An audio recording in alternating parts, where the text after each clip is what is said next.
usar ya el papel. Se complica a veces. Bueno, no hay problema.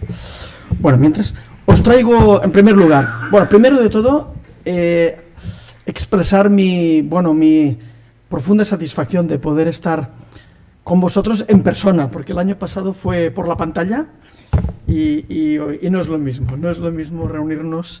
Lo hemos podido hacer, por suerte, en las iglesias, utilizando la tecnología que nos ha permitido pues no estar aislados, ¿no? Pero qué duda cabe de que no es para nada lo mismo estar presentes y vernos y abrazarnos y sentir la calidez del contacto físico que por la pantalla, pues a pesar de que lo permita, como que se hace raro, ¿no? Yo recuerdo que estaba con vosotros en el sofá de casa y se me hacía muy raro, ¿no? Poder tener esa sensación de estar en comunión, pero en el sofá, bueno, no es lo mismo. Así que estoy muy contento. También os traigo los saludos del Consejo de Ancianos de la iglesia donde me reúno, ¿no? En calle Trébol, en Barcelona, a quien les comuniqué que hoy os visitaba. Como todos los meses de noviembre, es como una tradición para mí. El noviembre lo espero gratamente porque sé que, bueno, Paco me escribe mucho antes, muchos meses antes para fijar la fecha, ¿no? Que no se nos pase, pero espero esta fecha de verdad, con mucho agrado, y porque me sois muy queridos y por tanto siento mucha alegría de poder compartir este día con vosotros. Deciros que he venido en el coche, como siempre la anécdota que ya quedó. Esta vez no he venido más en bicicleta.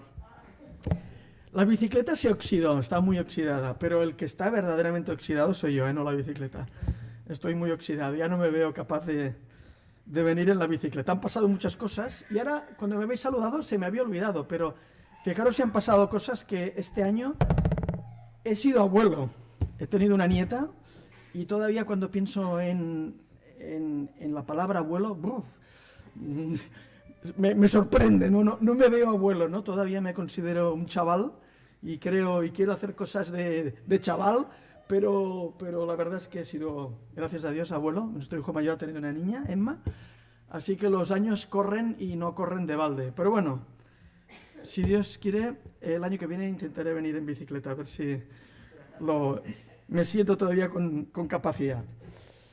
Bueno, traigo una reflexión que, como siempre ocurre, o al menos yo pienso que debe ser así, cuando uno, prepara algo que compartir, Dios te lo comparte contigo, ¿no? Dios te habla a tu corazón y te confronta con la verdad de la palabra, ¿no? Y no ha sido algo distinto en esta ocasión, porque lo que traigo para compartir con vosotros es algo que yo mismo en mi propia vida tengo que digerir, ¿no? Porque me siento pues apelado por la palabra de Dios en algo que pienso que es importante y algo que es urgente. Pienso en primer lugar en mi vida, ¿no?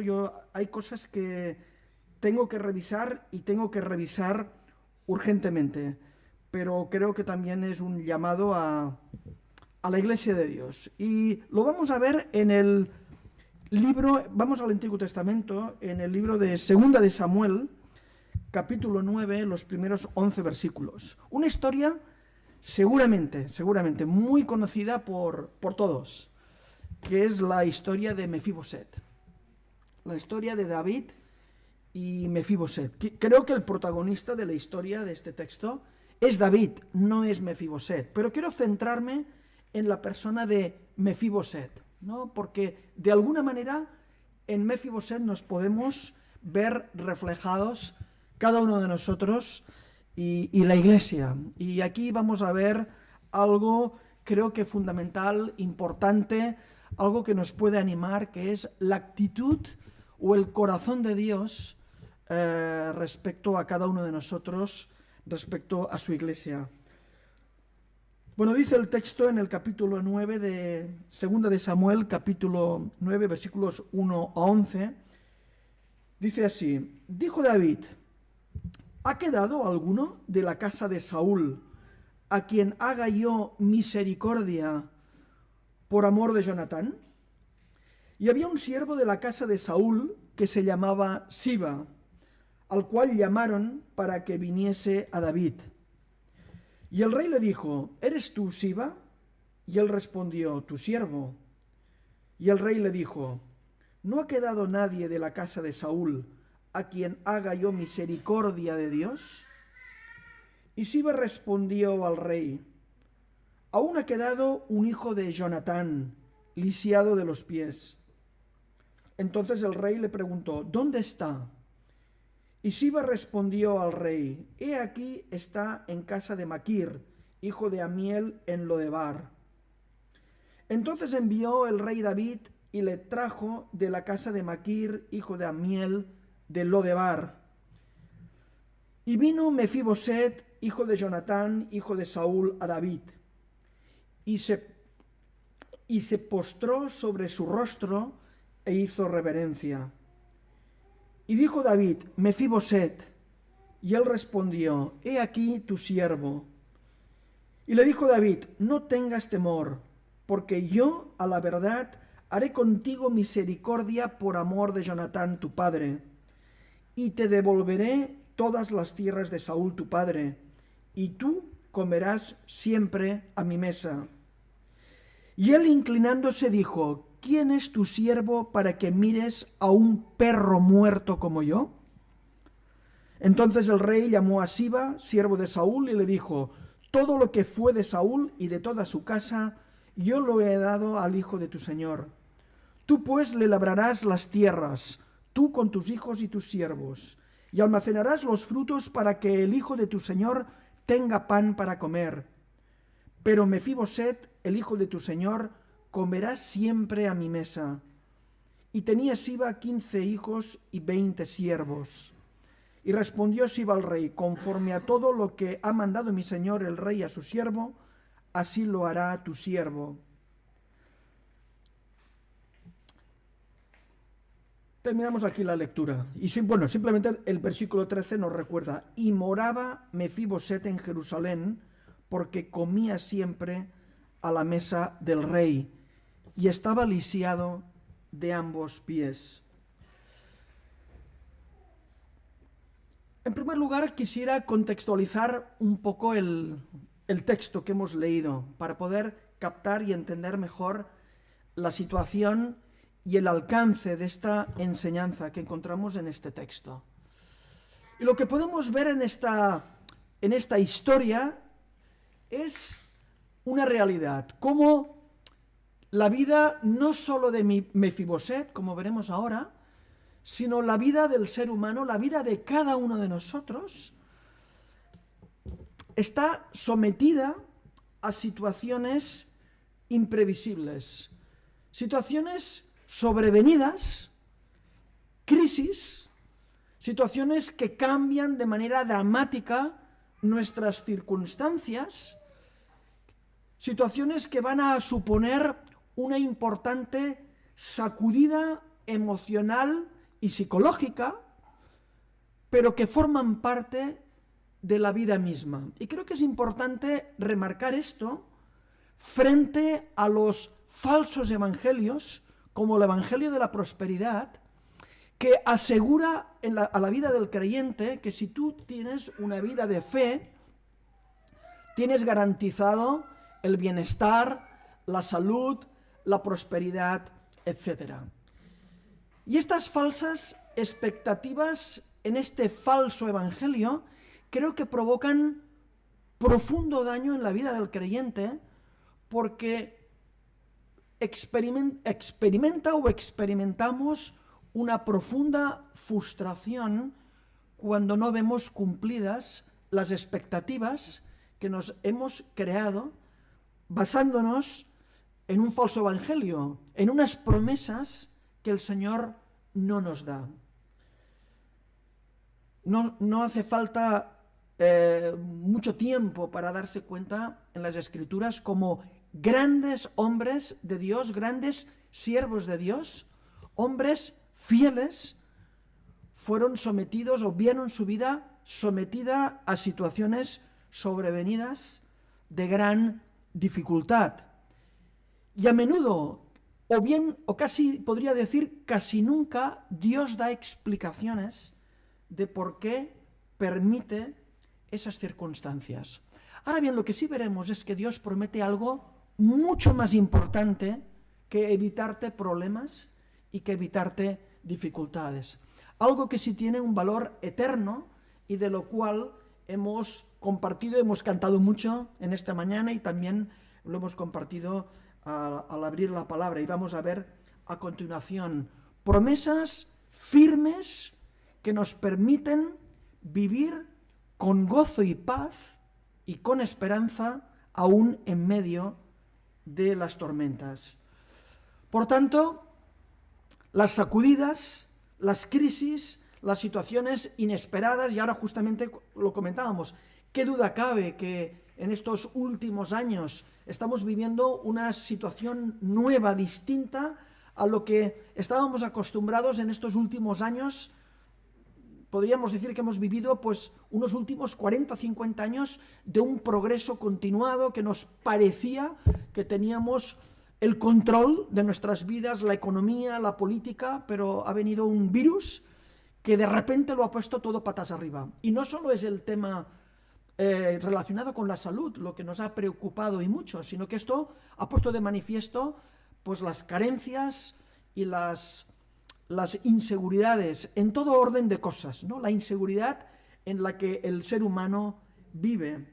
Y como decía antes, todo esto provoca pues una profunda sacudida emocional, psicológica, a veces también una sensación de derrota, de fracaso, de parálisis. Y cuando esto afecta al creyente, nos lleva también a una parálisis espiritual, a dejar de manifestar el gozo de esa fe genuina y de manifestar también o de producir el fruto que el Espíritu produce en la vida de aquel que vive arraigado en su Señor. Bueno, creo que la historia de David y Mefiboset ilustra bien esta circunstancia, porque es la historia de una crisis inesperada, pero también es un texto que nos ilustra, y creo que esa es la gran lección de esta historia, la gracia de Dios. Creo que es uno de los textos en el Antiguo Testamento donde mejor se nos anticipa, aunque no utilice el término gracia, pero mejor ilustra lo que nosotros sí podemos entender acerca del carácter de Dios y de la actitud de Dios con cada uno de nosotros.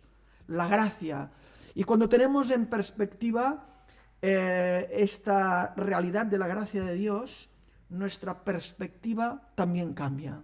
Ya no predomina el temor por las circunstancias que nos rodean amenazantes, esa inseguridad, esa incertidumbre en la que vivimos, sino que nuestra perspectiva cambia. De la derrota y del fracaso podemos vivir verdaderamente vidas gozosas, vidas con propósito, vidas de victoria.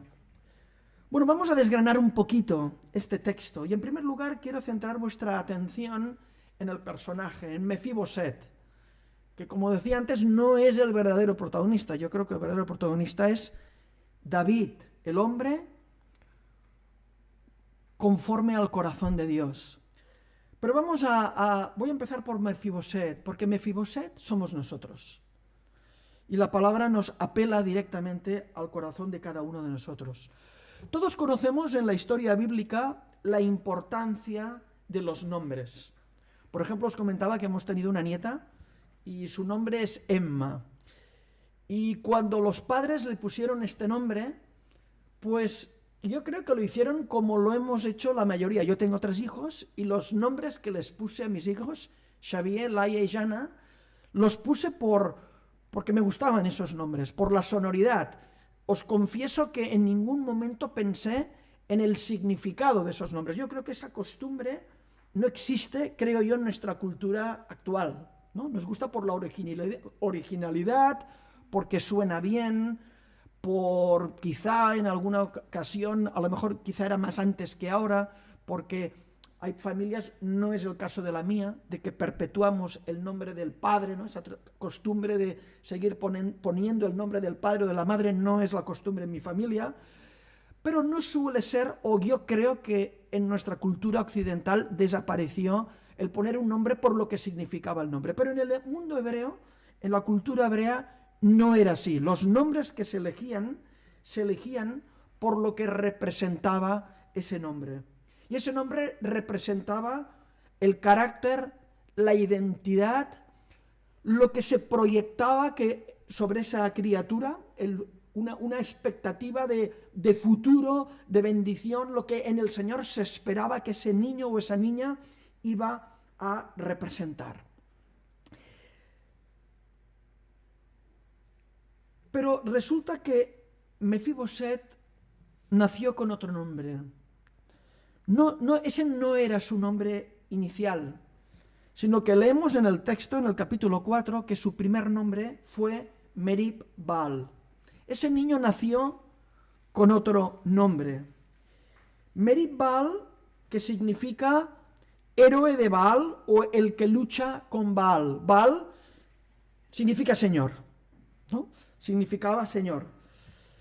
Era un nombre de uno que había nacido para ser un vencedor, alguien que había nacido para tener un futuro brillante y exitoso. Era el nombre de un triunfador, el que nace, el que lucha con Baal, con el Señor, o el que es héroe de Baal.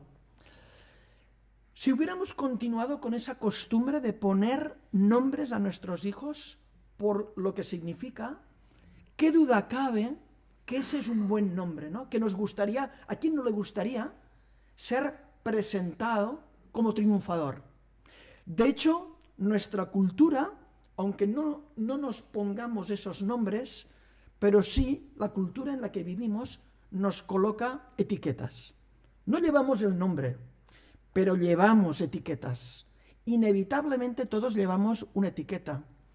A veces la llevamos de frente o a veces la llevamos en la espalda, donde los demás, de escondidas, de espalda nuestra, nos señalan y nos clasifican. Pero sea como sea donde sea que llevas tu etiqueta, ¿qué duda cabe que en esta sociedad a cualquiera de nosotros nos gustaría llevar una etiqueta que nos señalara como alguien triunfador, como alguien exitoso, como alguien que vive una vida con grandes perspectivas, con grandes planes de futuro, con entusiasmo, que se esfuerza desde que amanece para esforzarse, para cumplir grandes propósitos.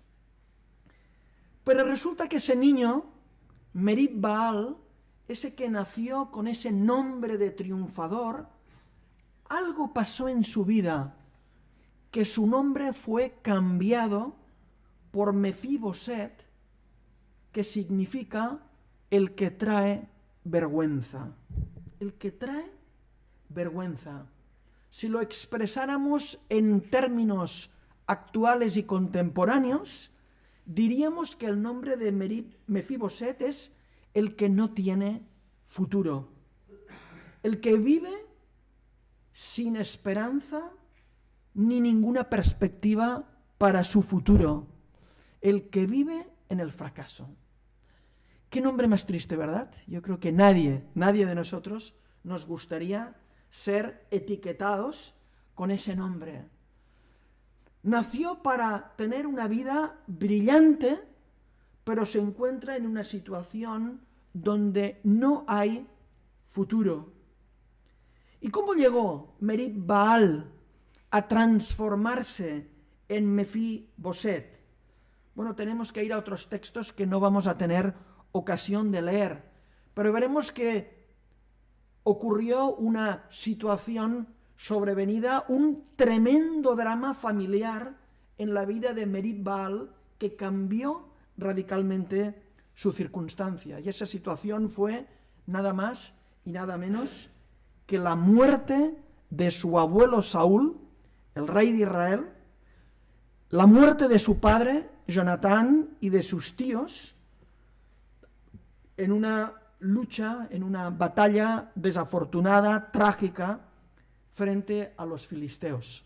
Sabemos también que eso fue el juicio de Dios contra el pecado de su abuelo Saúl, que en lugar de buscar la guía en Dios, en el Dios que en su soberanía lo había colocado en esa posición de responsabilidad como rey de Israel, Saúl fue a buscar el consejo de la adivina de Endor.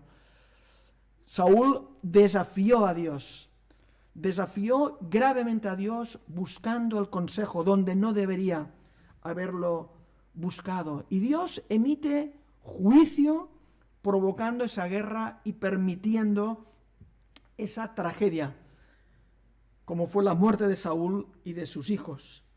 Y cuando se produce esa derrota con este resultado, se produce también la huida precipitada de los que habían quedado en el palacio de Saúl, donde sabemos que una nodriza, aquella mujer empleada al cuidado del cual estaba el nieto, uno de los nietos de Saúl, Merib-Baal, lo coge en brazos huyendo precipitadamente del palacio real para evitar que ellos también fueran exterminados. Y es en esa huida precipitada, no se nos dan detalles, no sabemos cómo, seguramente fue un accidente, se produce una caída grave, tan grave como que ese niño queda permanentemente lisiado de los pies, ¿no? Seguramente se fracturó ambos pies y en aquella época pues no tenían los medios y ni los recursos que tenemos ahora. Seguramente hoy lo hubieran llevado aquí en Mataró, lo hubieran operado, lo hubieran puesto unos clavos y todo se hubiera recompuesto, pero no era así en esa época. Ese niño queda permanentemente lisiado, impedido de los pies, con las consecuencias que esto acarrea de ser una persona completamente dependiente de los demás. Vemos que alguien que tenía la responsabilidad de cuidarle le dejó caer, por accidente, pero no fue capaz de sostenerlo y de mantenerlo con seguridad. Y hubo una caída con secuelas.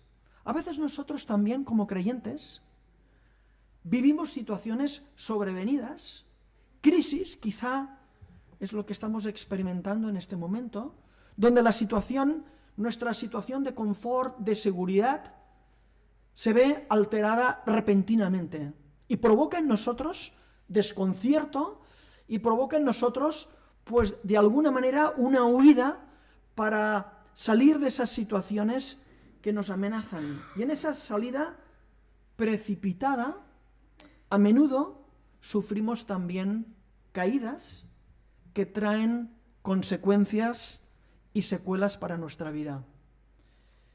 Y cuando esto se produce, buscamos responsabilidades, ¿no? Siempre hay un responsable. A veces el responsable somos nosotros mismos, ¿no? Nuestro propio pecado. ¿Qué duda cabe que recibimos las consecuencias dolorosas de nuestras propias malas decisiones? Y quizá, y yo me he tenido que preguntar, y me pregunto también esta mañana, honestamente, delante de Dios, si quizá alguna de las secuelas de la falta de gozo, de la falta de fruto, de la falta de perspectivas en las que vivo hoy, no serán quizá consecuencia de mi propio pecado, de mis propias decisiones de buscar la seguridad donde no la puedo encontrar, de perder de perspectiva el Dios en cuyas manos mi vida está, para buscar mis seguridades en otros lugares, buscar aliarme en otros en quienes pienso que mi vida puede prosperar, pero lo que van a traer tarde o temprano es solamente falta de gozo, falta de vitalidad, falta de fruto. Y mi vida, en lugar de ser una vida exitosa, me veo como este lisiado, en el suelo, incapacitado, sin fuerza, sin poder avanzar. A veces también, seamos honestos, a veces estas secuelas no son el resultado de nuestro propio pecado, no siempre. A veces son otros que nos rodean, incluso amigos o incluso seres queridos que nos salpican a nosotros con su propio pecado. Qué doloroso es, pero qué real es también haber sido heridos por personas cercanas a quienes amamos, en quien hemos confiado. Y eso forma parte también. No sería realista si no enfrentáramos descarnadamente la realidad como es. Y muchas veces la realidad es esa, que somos dañados y somos perjudicados por personas cercanas en quienes habíamos confiado. A veces esas personas en las que hemos confiado son nuestros líderes espirituales. A veces hemos depositado confianza en personas que nos acompañan en este camino de fe, personas maduras en quien tantas veces hemos puesto nuestra confianza y nos han ayudado y que en un momento determinado nos han dado la espalda y en lugar de recibir su gracia hemos recibido toda la severidad de un juicio a veces injusto e inoportuno. ¿Cuántas veces? Y qué dramático es el daño que se produce en las ovejas del rebaño cuando la ofensa y cuando el perjuicio viene de aquellos que nos lideran. Y esa también es una realidad dura en la historia de la Iglesia. Creyentes que son derribados por la falta de buen ejemplo de sus líderes. Y lo peor aún, hay algunos que la responsabilidad la ponen en Dios. La culpa es de Dios. La culpa es de Dios porque Él pudo haberlo evitado y no lo hizo. Y a veces esas dudas y esas actitudes frente a Dios, pues han asomado a veces a nuestra vida, ¿no? Cuando hemos enfrentado situaciones que humanamente no tienen ninguna explicación. ¿Cómo puede tener explicación que un niño enferme de cáncer y muere? ¿Cómo puede tener explicación que una persona joven, que era una persona líder en la iglesia, que era una persona entusiasta de Dios, Dios lo estaba bendiciendo y de una manera absurda, esta persona enferma y muere? ¿Cómo tiene sentido, cómo puede tener explicación que estemos sufriendo persecución, el pueblo de Dios sufra persecución o sufra situaciones a menudo dramáticas e imposibles de explicar humanamente? Bueno, Dios ante estas situaciones calla. Y calló ante el drama de Job. Todos conocemos la historia de Job. Dios no tiene la obligación de darnos explicaciones, pero es evidente que esto nos puede llevar al límite de querer cruzar esa línea y querer responsabilizar a Dios. Dios tuvo la culpa porque teniendo poder no hizo nada para evitarlo. Sea como sea, a menudo, quizá hoy, nuestras vidas son como las vidas de Mefiboset. En la huida precipitada hemos caído y nuestra fe no nos ha sostenido. Tenemos las piernas quebradas. Y cuando uno está derribado en el suelo, la perspectiva cambia, ¿no? La perspectiva a ras de suelo es limitada. Lo que ves desde el suelo es, enfrente de tus narices, la suciedad del polvo. No tienes futuro. En segundo lugar, quiero llevaros al lugar donde se encontraba Mefiboset. Y ese lugar se llama Lodebar. Y del mismo nombre que hemos visto este cambio de nombre en Mefiboset, también vemos que Mefiboset experimentó un cambio radical del lugar donde él se encontraba. Antes él vivía en el palacio real de Saúl en Gibeá, hasta los 5 años de edad. Y todos nos podemos fácilmente imaginar lo que significa vivir en un palacio, donde había de todo.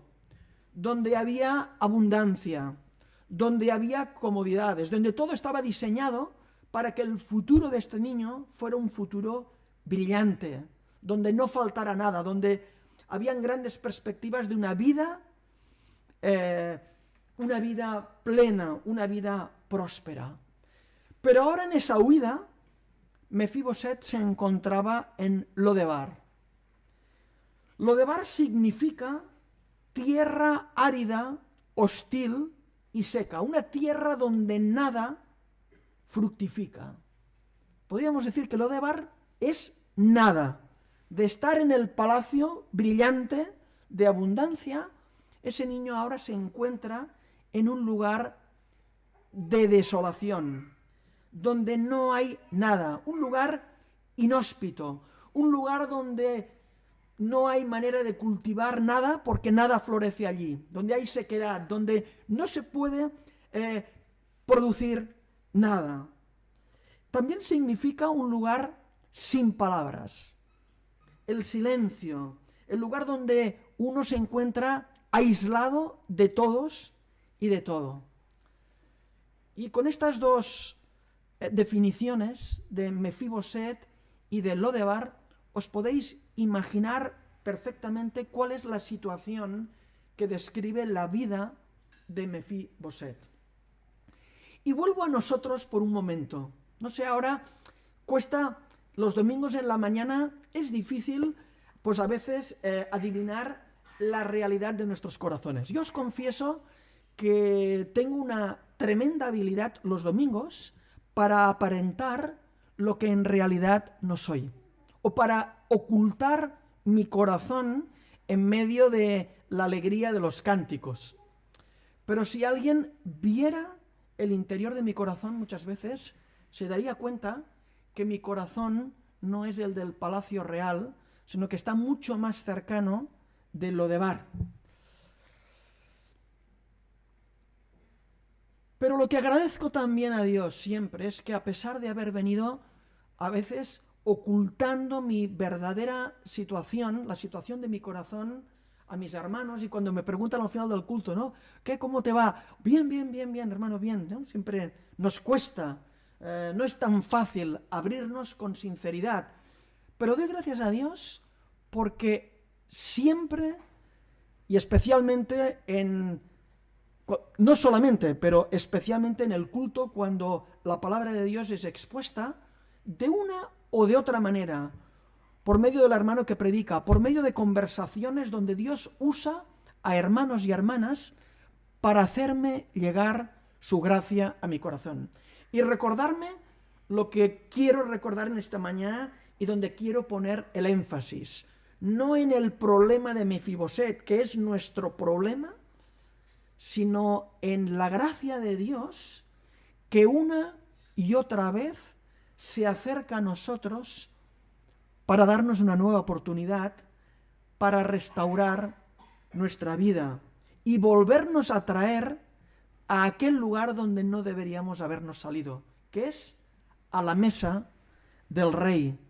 Y en este texto vemos la historia de un llamado, el llamado del rey. El rey te manda llamar. Ese es el mensaje que Siba, el emisario de David, le da a Mefiboset, y ese es el mensaje que el Espíritu Santo trae a nuestros corazones diariamente. El rey te manda llamar, porque tu lugar no es Lodebar, tu lugar natural al que tú has sido llamado no es ese lugar triste, de desánimo, ese lugar sin fruto donde a menudo nos encontramos.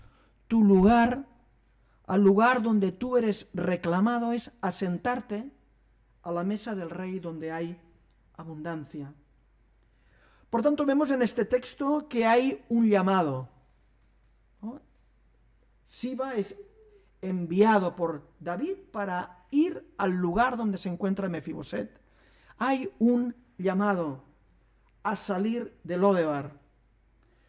En segundo lugar, hay un enviado, en este caso es Siba, pero en nuestro caso no es Siba, tenemos a alguien mucho más importante que Siba, que es el Espíritu de Dios mismo, que es enviado para hacer esa obra en nuestros corazones de hacernos ver nuestro propio error, de hacernos entender que la culpa ya ha sido pagada, que hemos sido justificados por la sangre de Jesús y por tanto que no hay obstáculo que pueda permitir, que pueda impedir que volvamos a la mesa. Y como decía, a menudo el Espíritu Santo utiliza a menudo hermanos y hermanas. Y doy gracias a Dios por su iglesia, porque creo que la vida de fe solamente es posible vivirla de una manera plena si se vive comunitariamente, en la comunidad, porque es en la comunidad donde Dios nos alcanza, habla en nuestro corazón a través de circunstancias, de situaciones de hermanos y de hermanas. Dios usa sivas en nuestra iglesia para hacernos llegar su llamado. En tercer lugar, es un llamado personal, porque cuando Mefiboset se presenta a David, versículo 6, David lo llama por su nombre, Mefiboset. Dios nos llama y nos llama de una manera personal. Dios conoce perfectamente nuestra situación, Dios conoce dónde nos encontramos y por qué nos encontramos en ese lodebar del desánimo y del pesimismo y del derrotismo. Y es ahí, justamente ahí, donde Dios manda a buscarte, porque Él te conoce personalmente. En cuarto lugar, es un llamado a acercarnos a Él con confianza. Mefiboset seguramente respondió al llamado, en primer lugar porque no debería tener opción, y lo hizo seguramente lleno de miedo y pánico, porque la costumbre ancestral en esa época era exterminar completamente la dinastía de los reyes que habían sido depuestos para evitar la tentación real de que luego, en una coyuntura favorable, esa persona quisiera recuperar el trono que ellos pensaban que legítimamente les correspondía. Por tanto, lo vemos en la historia, sobre todo del Reino del Norte, en la historia del Reino del Sur, Judá no, pero en la historia del Reino del Norte, continuamente hay nuevas dinastías que exterminan completamente con la anterior, justamente para afianzarse en el poder. Y eso sería seguramente lo que Mefiboset pensaba que iba a ocurrir, que David lo llamaba justamente para cortarle la cabeza. Y por eso se presenta con esta actitud de pánico, de terror. Pero las palabras de David, como las palabras del Espíritu Santo en nuestra vida, por grave que haya sido nuestro pecado, nos dice, no tengas temor. No tengas temor. Claro que yo conozco tu pecado. Claro que yo conozco tus errores. Pero no tengas temor porque yo no te llamo a la mesa para destruirte, sino para bendecirte. Hebreos 4:16 nos recuerda en este texto tan bonito que nos podemos acercar con confianza al trono de gracia. Me gusta esta expresión de trono de gracia, ¿no? Los tronos humanos se caracterizan y se describen por el lujo y la grandeza del trono, si están hechos de oro o de marfil. El trono de Dios, de este Dios eterno, todopoderoso, si lo describe no el oro, no la riqueza material, sino trono de gracia.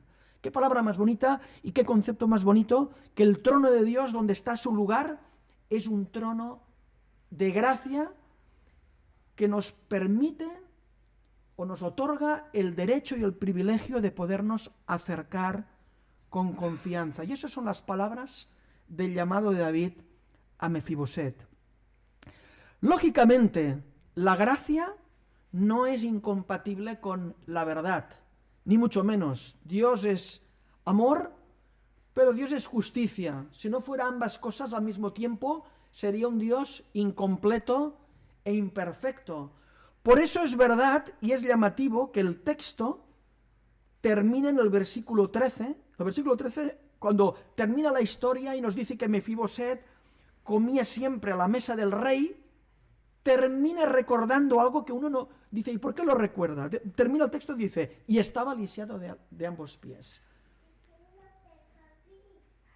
El amor de Dios no olvida la situación de necesidad del ser humano. Y es importante que, aunque Dios nos otorga esta confianza de poder venir con libertad al trono de la gracia, lo debemos hacer con profunda gratitud, pero lo tenemos que hacer también con profunda humildad, reconociendo quiénes somos y de dónde venimos. Por eso dice que Mefiboset se postró sobre su rostro e hizo reverencia.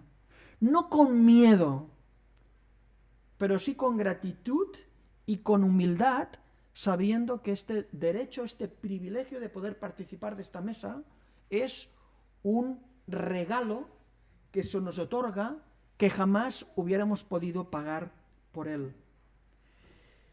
Y es un llamado por misericordia, no es por nuestros propios méritos. En este texto aparece la palabra misericordia varias veces.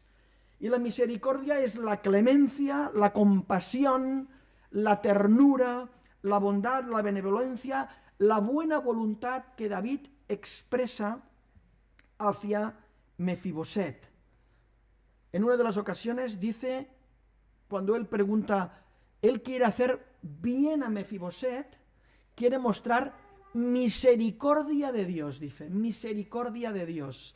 Y esto es lo que caracteriza pues la obra también del Espíritu Santo en nuestras vidas. Es la misericordia de Dios que nos alcanza para cubrir nuestros errores, que son reales, que no los podemos negar ni debemos negar, pero sí son limpiados por la sangre de Jesús. También es un llamado como resultado de un pacto. Es interesante que David se mantiene fiel y fiel a un pacto, a una promesa que había realizado mucho tiempo antes con Jonatán. Esto lo encontramos en 1 Samuel en el capítulo 20. Sabemos de la amistad profunda que existía entre David y entre Jonatán. Y llega un punto donde ambos, sabéis, ya se había manifestado la locura de Saúl y el deseo de Saúl de matar a David, y Jonatán y David hacen un pacto donde cada uno tendría cuidado de otro. En el caso de que uno u otro muriera, velarían el uno por el otro, por sus familias. No harían como Saúl, sino que expresarían, ese amor se trasladaría a un cuidado genuino por los hijos de uno y de otro. Y esto es justamente lo que David está haciendo aquí. David se había tomado un tiempo entre que se había establecido en el reino, y llegado a ese punto, David recuerda esa promesa. Y de ahí viene la iniciativa de encontrar, si es que hubiera algún descendiente de Jonatán, para poder cumplir esa promesa de amor. David no estaba para nada obligado a mostrar misericordia con Saúl y su descendencia, pero David decide cumplir el pacto porque es un pacto de amor, y de amor genuino, de amor inmerecido. Y esa es la definición de la gracia. Dios nos ama porque Él ha decidido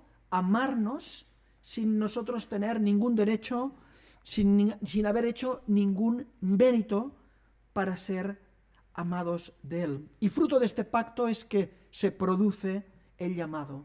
Y es un llamado, como hemos dicho antes, no para castigo, sino para ser restituidos, para ser restaurados. Y justamente la salvación es justamente esto, ¿no? Ser restaurados a esa posición de hijos de Dios de la que habíamos caído por causa de nuestro pecado. Dice David que te devolveré todo aquello que te pertenecía, pero que por causa de la crisis has perdido. Comerás a mi mesa, tendrás una nueva identidad, una nueva posición.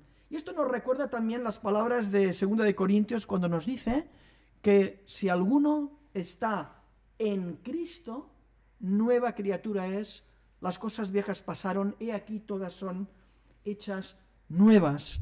En Cristo, gracias a este pacto de amor genuino,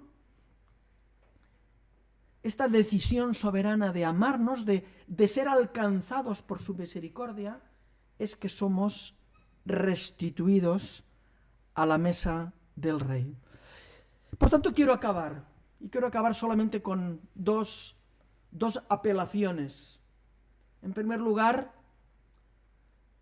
recordarnos cada uno de nosotros que Dios sigue teniendo proyectos y propósitos para cada uno de sus hijos. A pesar de la epidemia de COVID, a pesar de que este mundo vive en tan grande agitación que nos afecta y nos acongoja y a lo mejor nos ha afectado laboralmente y ha sacudido nuestras vidas y quizá ha interrumpido ciertas perspectivas de futuro, seguimos estando en el centro del corazón de Dios, y los que están en el centro del corazón de Dios siguen viviendo con grandes perspectivas, porque son las perspectivas de Dios de llevar a su perfecto cumplimiento ese tremendo plan de salvación universal.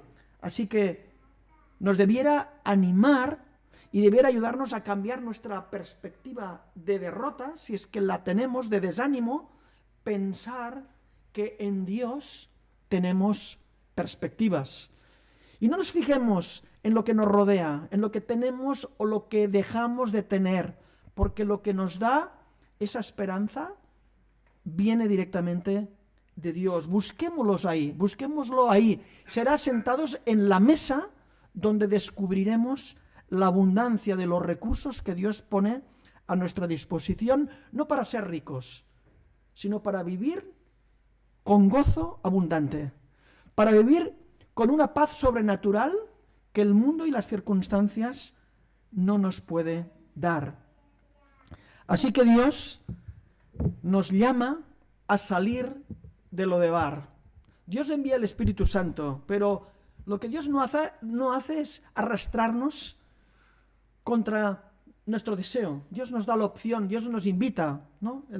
La palabra de Apocalipsis, cuando nos dice, ¿no?, que Dios está a la puerta llamando, Dios es gentil, Dios no derriba la puerta, Dios llama insistentemente, llamará tantas veces como haga falta, pero tiene que haber pues una actitud humilde, agradecida de querer responder a ese llamado. Por tanto, ojalá el Señor nos traiga ponga en nosotros el deseo y el querer, ¿no? Porque eso también dice que es fruto del Espíritu Santo. No tenemos capacidad, pero el Espíritu pone en nosotros tanto el deseo como la capacidad de responder al llamado para poder salir de Lodebar, de nuestro Lodebar particular, para poder sentarnos a la mesa del Rey, que es allí donde está ese lugar reservado para cada uno de nosotros.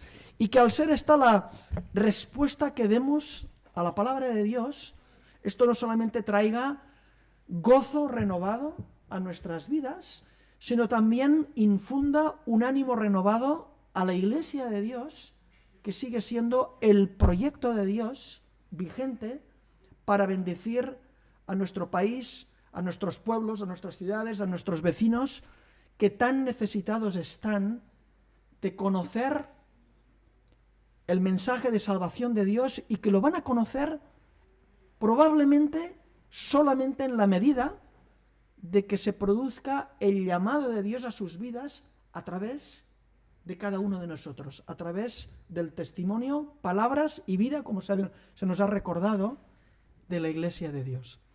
Así que el Señor nos anime. Permitidme que termine con una oración. Señor, te damos gracias en esta mañana porque tú llamaste a nuestra vida. Señor, hace tiempo ya, pero Señor, lo recordamos y lo agradecemos profundamente que, Señor, tú llamaste a nuestras vidas. Allí donde estábamos, Señor, tú nos encontraste allí donde estábamos. A veces era un Lodebar triste, sucio, a veces era un Lodebar luminoso, lleno de cosas, pero nuestro corazón estaba, Señor, desolado, porque, Señor, fuera de ti nada podemos hacer. Y apartados de ti no hay posibilidad de fruto, no hay futuro, Señor, fuera de ti.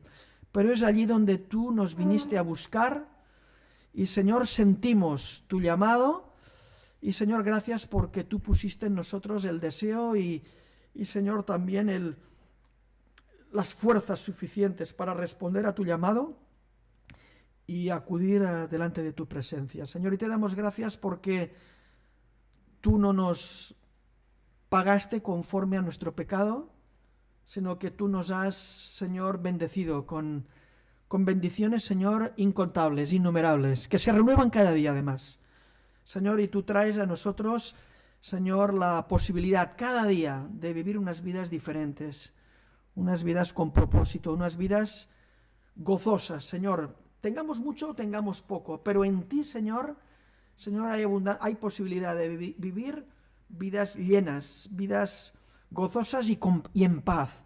Señor, y vidas fructíferas, Señor, sobre todo vidas que te honran a ti, que traen fruto, Señor, que contagian, Señor, tu amor a otras personas que ahora no lo entienden y que quizá cada vez más Señor, la articulación del Evangelio se les hace difícil de entenderla, pero por las vidas y el testimonio de tu Iglesia pueden acabar entendiendo, Señor, que tú eres un Dios de misericordia y de amor. Señor, anímanos en esta mañana, anima la vida de cada uno de nosotros, Señor, anima la vida de tu pueblo, aquí y en todas partes, para que recuperemos el ánimo, para que recuperemos el entusiasmo en ti, Señor, para que nuestras fuerzas sean renovadas y podamos, Señor, apasionadamente, Señor, vivir para ti, Señor, vivir para tus propósitos. Señor, sé honrado en esta mañana, sé glorificado.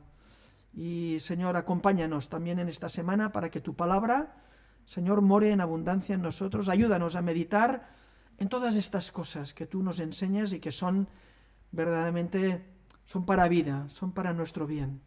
Glorificado seas, en el nombre de Jesús. Amén.